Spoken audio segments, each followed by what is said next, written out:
Hi guys, welcome to Sam class.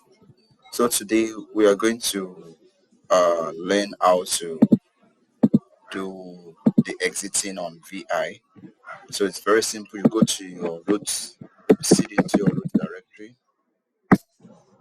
So you can check with the present working directory to know that you are actually in the root directory.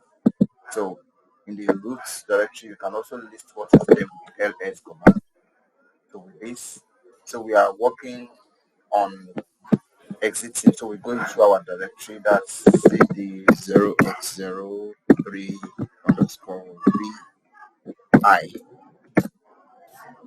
So that is that we are inside v 0x03 directory.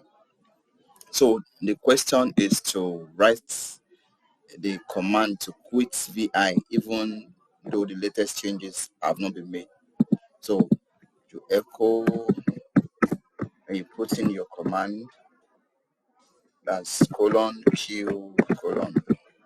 Then you write it inside exiting